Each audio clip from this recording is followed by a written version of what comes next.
안녕하세요. 오늘 저희가 띄어들어 볼 자료는요. 불과 2주 전, 그러니까 2025년 12월 6일 ESMOA시아 학회에서 발표된 아주 뜨끈뜨끈한 데이터입니다. 네, 정말 최신 자료죠. 주제는 바로 에노저티닙, 오리씨 114라고도 불리는 새로운 폐암 표적 치료제인데요. 오늘 저희의 미션은 아주 명확합니다. 이 발표 자료를 하나하나 뚫어보면서 이야기 외 특정 폐암 환자분들, 특히 치료가 가장 어렵다고 알려진 분들에게 정말 게임 체인저가 될 수 있는지 그 핵심을 한번 파헤쳐보겠습니다. 네, 좋습니다. 오늘 분석은 뭐랄까 배경부터 확실히 짚고 가는 게 좋을 것 같아요. 아, 네. 그게 중요하죠. 이 이야기 타겟으로 하는 분들이 바로 비소세포 폐암 환자분들, 네. 그중에서도 EGFR 엑손 20삽입이라는 아주 특이한 돌연 변이를 가진 분들이거든요. 아, 그 까다롭다는. 맞습니다. 이게 왜 중요하냐면 임상현상에서 정말 가장 까다로운 숙제 중 하나예요. 기존의 좋은 표적 치료제들이 이 돌연 변이에는 잘 듣질 않아요. 네네. 거기에 더해서 환자분들 절반 가까이가 결국 뇌전이를 겪게 됩니다. 절반이나요? 네. 근데 지금까지 이 뇌전이의 뚜렷한 효과를 입증한 치료제가 사실상 없어서 정말 미충족 수요가 큰 영역이죠. 자, 그럼 본격적으로 한번 파고 들어보죠.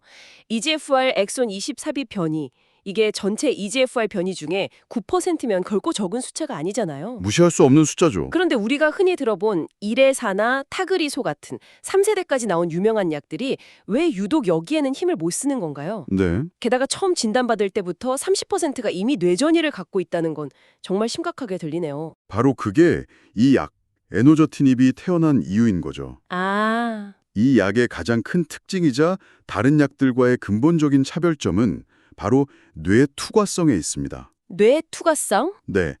우리 뇌에는 혈액뇌 장벽, 흔히 BBB라고 부르는 아주 강력한 보호막이 있거든요. 네, 들어봤습니다. 이걸 비유하자면 엄청 까다로운 클럽 가드 같은 거예요. 아무나 안 들여보내주죠. 하하, 재밌는 비유네요. 대부분의 약물은 거기서 그냥 문전박대를 당하는 겁니다.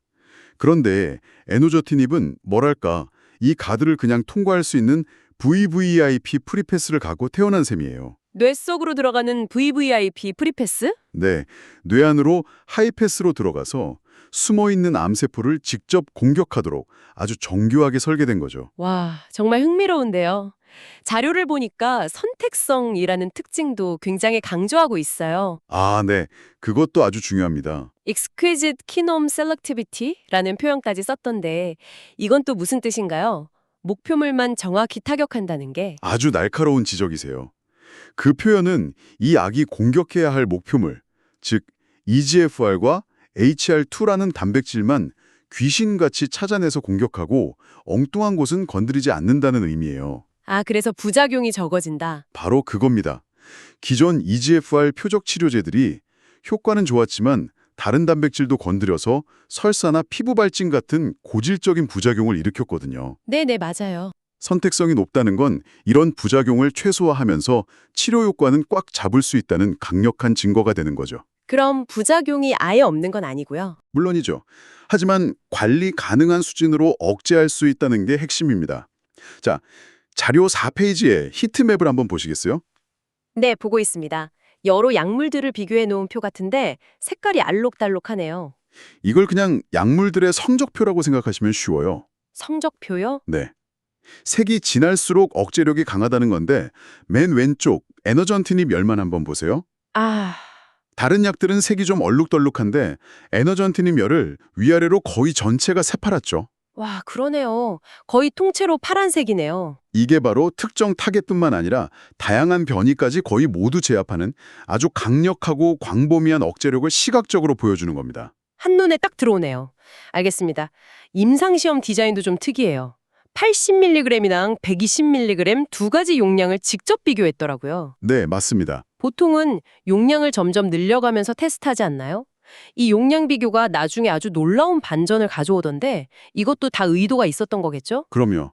단순히 효과만 보려는 게 아니라 환자에게 가장 효과적이면서도 부작용은 적은 최적의 용량, 그 스위스팟을 처음부터 찾겠다는 의도예요. 아하. 그리고 연세한병원, 삼성서울병원 같은 우리나라 최고 병원들이 참여했다는 점도 주목할 만해요. 그만큼 국내 환자 데이터도 많이 포함됐을 가능성이 높다는 뜻이니까요. 자, 여기가 정말 흥미로운 지점인데요. 네, 기존 항암과학요법에 실패한 환자들 데이터에서 정말 예상 밖의 결과가 났어요. 아니, 용량을 낮췄는데 효과가 2배라고요? 네. 저용량인 80mg의 종양 반응률 ORR이 45%인데 고용량인 120mg은 20%밖에 안 돼요. 이건 상식에 완전히 어긋나는 결과 아닌가요? 그렇죠. 보통은 세게 때려야 암이 줄어든다고 생각하잖아요. 맞아요. 데이터에 뭔가 함정이 있는 건 아닐까요? 그게 바로 이 데이터의 핵심이고 함정이 아니라 항암 치료의 본질을 보여주는 거죠. 본질이요. 네. 왜 이런 역설적인 결과가 나왔을까? 이유는 아주 명확합니다. 120mg 그룹은 약이 너무 독해서 환자들이 견디질 못한 거예요. 아, 구체적인 데이터를 보면 120mg 그룹 환자의 57%, 거의 10명 중 6명이 부작용 때문에 결국 약용량을 줄여야 했어요. 10명 중 6명이요? 네. 반면에 80mg 그룹은 33%만 용량을 줄였죠. 자료 9페이지 주석에도 명시되어 있습니다. 120mg에서의 효능은 잦은 복용 중단으로 인해 제한되었다. 아, 복용 중단. 아무리 강력한 무기라도 병사가 너무 무거워서 들고 싸울 수 없다면 아무 소용이 없는 것과 같습니다. 아하, 더 적은 것이 더 많다.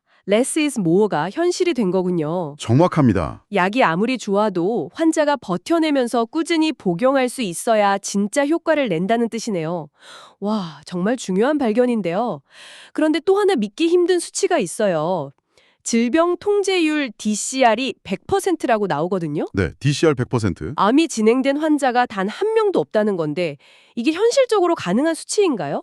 보통은 몇 %라도 병이 나빠지는 환자가 나오는데 그 의심 충분히 하실 수 있습니다. 하지만 이건 트릭이 아니에요. 네, 말 그대로 평가 가능한 환자 전원의 암이 최소한 더 이상 커지지 않았다는 뜻입니다. 아, 커지지만 않아도. 물론 모든 환자의 암이 극적으로 줄어든 건 아니에요. 하지만 중요한 건 암의 진행, 즉 PD를 보인 환자가 단 한 명도 없었다는 사실입니다. 와, 이 약을 복용한 모든 환자에게서 일단 암의 성장을 멈추게 한 것만으로도 이 약의 기본적인 암 억제력이 얼마나 강력한지를 보여주는 아주 중요한 지표인 거죠. 모든 환자의 암 진행을 멈췄다니 정말 대단하네요. 그럼 암이 눈에 띄게 커지지는 않았다는 건 알겠는데 이게 정말로 암세포를 죽이고 있는 건지는 어떻게 더 확실하게 알 수 있을까요? 바로 그 질문에 대한 답이 ctDNA 분석 결과에 있습니다. ctDNA요? 네, 순환 종양 DNA라고 하는데 쉽게 말해 액체 생검이에요. 혈액을 뽑아서 그 안에 떠다니는 암세포의 DNA 조각, 그러니까 범인의 흔적을 찾아내는 최첨단 기술이죠. 아, 혈액 검사로요. 네, 결과를 보면 80mg을 복용한 환자의 무려 69%에서 혈액 속 암 DNA가 완전히 사라진 것으로 나타났습니다. 69%나요? 거의 70%네요? 이건 눈에 보이는 종양 크기보다 훨씬 더 민감한 분자 수준에서 이 약이 우리 몸속의 암세포를 효과적으로 제거하고 있다는 걸 증명하는 강력한 증거라고 할 수 있어요. 와, 이미 다른 치료에 실패한 환자들에게서도 이 정도라니? 근데 문득 궁금해집니다. 그럼 아예 처음부터 다른 약에 내성이 생기기 전에 깨끗한 상태에서 이 약을 썼다면 결과가 어땠을까요? 정확히 보셨습니다. 1차 치료 데이터가 훨씬 더 극적이었을 것 같은데요. 이제 이 발표의 하이라이트로 넘어가는 건데요. 먼저 짚고 넘어갈 점은 1차 치료군에서도 120mg을 복용한 환자의 80%가 결국 용량을 줄였다는 거예요. 아, 1차에서도요? 네. 그러니까 지금부터 보게 될 놀라운 결과는 사실상 80mg의 효과라고 봐도 무방합니다. 역시 최종 용량은 80mg이었던 거죠. 그렇군요. 그 결과 1차 치료에서의 객관적 반응률 OR은 67%로 2차 치료 때 45%보다 훨씬 높게 나왔습니다. 67%도 정말 대단한 수치인데 사실 우리가 기다리고 있는 진짜 주인공은 따로 있잖아요. 그렇죠. 바로 뇌. 이 약이 VBI 패스를 가지고 뇌로 들어간다고 했는데 거기서는 어떤 일이 벌어졌나요? 자, 뇌 전이가 있는 환자들에서의 두개내 반응률. 이 수치가 무려 71%에 달했습니다. 와, 71%. 잠시만요. 이 숫자가 어떤 의미인지 한번 곱씹어보죠. 네. 기존 치료제로는 접근조차 어려웠던 그 철옹성 같던 뇌 속에 퍼진 암덩어리를 10명 중 7명꼴로 의미 있게 줄이거나 심지어 없앴다는 거잖아요. 맞습니다. 이건 정말 엄청난 결과인데요. 네. 그리고 이 숫자를 뒷받침하는 아주 극적인 사례가 있죠. 아, 사례가 있습니까? 바로 자료 17페이지에 나오는 60세 여성 환자의 MRI 사진입니다. 이분은 이전에 방사선 치료를 받은 적도 없는 활동성 뇌전이 환자였어요. 네네. 그런데 에노저티닙을 복용한 후에 뇌병변이 흔적도 없이 완전히 사라진, 즉 완전관해를 보인 겁니다. 완전관에. 저도 지금 그 사진을 보고 있는데 정말 충격적이네요. 왼쪽 사진에는 뇌 속에 하얗게 빛나는 종양이 선명하게 있었는데 네, 오른쪽 사진에서는 그냥 없어졌어요. 네, 깨끗하게 사라졌죠. 이게 CG가 아니라 실제 환자의 MRI 사진이라는 거죠? 바로 이 사진 한 장이 이 약의 뇌 투과성이 단순한 이론이 아니라 실제 임상 현장에서 얼마나 강력하게 작동하는지를 보여주는 가장 결정적인 증거입니다. 와, 그리고 이 결과의 신뢰도를 더하기 위해 한 가지 덧붙이자면 이 뇌전이 평가는 연구를 진행한 의사가 아니라 제3의 독립적인 기관이 다른 곳에서요? 네, BICR-R의 아노라는 아주 엄격한 국제 표준 기준에 따라 객관적으로 판독한 결과예요. 그렇군요. 한마디로 뇌피셜이 아니라 철저하게 검증된 데이터라는 뜻입니다. 독립기관의 검증까지 거쳤다니 신뢰가 가네요.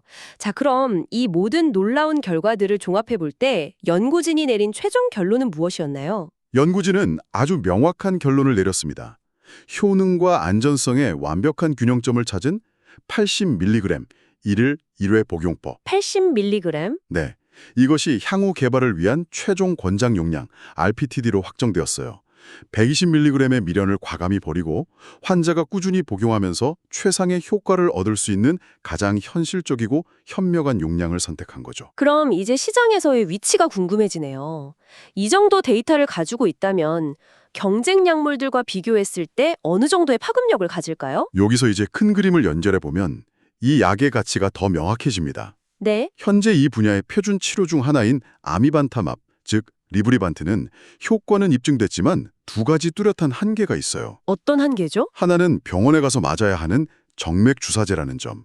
또 다른 하나는 분자량이 커서 뇌 투과율이 낮다는 점이죠. 아, 그런데 에노저티닙은 집에서 먹는 약, 높은 뇌 투과율, 그리고 관리 가능한 독성, 이 세 가지 핵심 장점을 모두 갖췄습니다. 와, 장점만 모아놨네요. 특히 단독교법만으로 뇌전이를 70% 이상 제어한다는 점은 다른 약물들이 따라오기 힘든 거의 압도적인 강점이라고 할 수 있죠. 정말 강력한 경쟁력을 갖춘 셈이네요. 거의 이 분야의 카테고리 킬러가 될 수도 있겠다는 생각이 드는데요. 그럴 가능성이 충분히 있죠. 그럼 이 놀라운 결과를 가지고 앞으로 어떤 단계를 밟게 될까요? 이 정도면 거의 바로 환자들에게 쓸 수 있는 거 아닌가요? 거의 다 왔지만 아직 가장 중요한 관문이 남아 있습니다. 아, 아직 남았군요. 네, 이번 성공을 바탕으로 이제 훨씬 더 많은 환자를 대상으로 하는 대규모 3상 임상시험을 진행해야 해요. 3상 임상? 이 시험에서는 현재의 표준 치료와 직접 비교해서 에노저티닙이 환자들의 생존 기간을 실질적으로 얼마나 더 연장하는지를 숫자로 입증해야 합니다. 아, 생존 기간 연장 효과를. 네, 이 마지막 관문을 통과해야만 최종적으로 승인을 받고 표준 치료제로 당당히 자리 잡을 수 있게 될 겁니다. 오늘 분석 정말 흥미로웠습니다. 정리를 한번 해보죠. 네, 이 GFR 엑손 20변이라는 아주 까다로운 폐암에 대해서 에너저티닙은 두 가지 중요한 사실을 우리에게 보여줬습니다. 첫째, 더 적은 것이 더 많다는 역설을 증명한 80mg 용량의 발견. 네, 맞습니다. 그리고 둘째, 난공불락의 요새로 여겨졌던 뇌전이라는 가장 어려운 숙제를 풀어낼 가능성을 보여준 71%라는 놀라운 두 개의 반응률. 이 두 가지로 요약할 수 있겠네요. 맞습니다. 완벽한 요약이네요. 그리고 이 연구는 우리에게 아주 근본적인 질문 하나를 던지는 것 같아요. 어떤 질문이죠? 이번 결과는 무조건 강한 고용량보다는 환자가 부작용을 견디면서 꾸준히 복용할 수 있는 용량이 결국 더 좋은 결과를 낳는다는 항암 치료의 기본 원칙을 다시 한번 일깨워줬거든요. 네, 그렇죠. 그래서 여러분께도 한번 이 질문을 드리고 싶습니다. 강력한 신약을 개발하는 과정에서 약의 순수한 과학적 효능과 그것을 견뎌내야 하는 환자의 삶의 질 사이의 균형을 우리는 어떻게 찾아야 할까요? 이 연구는 최고의 용량이 항상 최대 용량은 아닐 수 있다는 점을 우리에게 분명히 시사하고 있습니다.